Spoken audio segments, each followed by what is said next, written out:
வாழ்க வையகம், வாழ்க வளமுடன். நால்வோர் நற்சிந்தனை.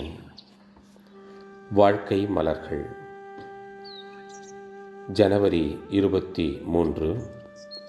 தலைப்பு: செயலின் பிரிவுகள்.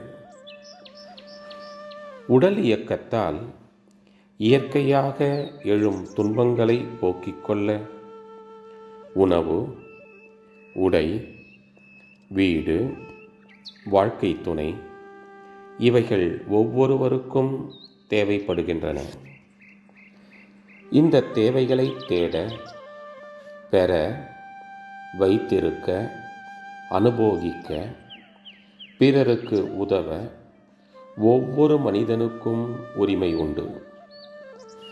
இயற்கையான இந்த உரிமையின் அடிப்படையில் மனிதனின் உடல் வலிவு, அறிவாற்றல் என்ற இரு வகையும் பயன்படுகின்றன. இவ்வாறு பயன்படுத்தும் முறையை பொதுவாக செயல் என்று சொல்லுகிறோம்.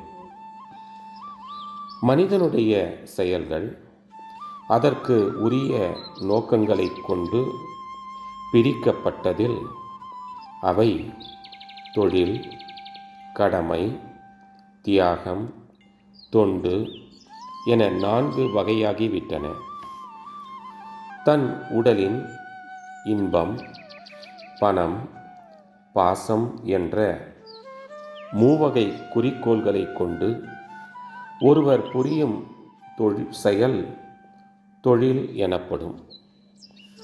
தான் வாழ்வதற்காக உதவியுள்ள சமுதாயத்திற்கு பிரதிபலனாக ஒவ்வொருவரும் கட்டாயமாக செய்ய வேண்டியவை என்று வாழ்க்கை அனுபவத்தில் தேர்ந்த அறிஞர்களால் வரையறுத்து கூறப்பட்ட உடல், குடும்பம், பந்து, ஊர், தேசம், உலகம் என்ற 6 வகை நலன்களுக்காகவும் புரிய வேண்டிய செயல்கள் கடமை எனப்படும்.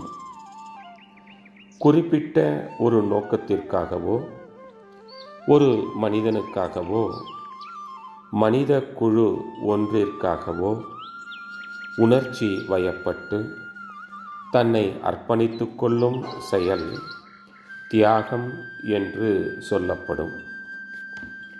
இயற்கை நிலையினையும், எண்ணத்தின் நிலையினையும், இன்பத் துன்ப இயல்பினையும் அறிந்த பேரறிவின் எல்லையில் நிலைத்து தான் தனது என்று குறுகி நிற்கும் எல்லையை கடந்து தன்னை உலக மக்களின் வாழ்வின் நலத்திற்காகவே அர்ப்பணித்து எண்ணம், சொல், செயல் என்ற 3 வித ஆற்றல்களை பயன்படுத்தும் பெருநோக்கச் செயல் தொண்டு என்று மிகவும் சிறப்பாக கருதப்படும்.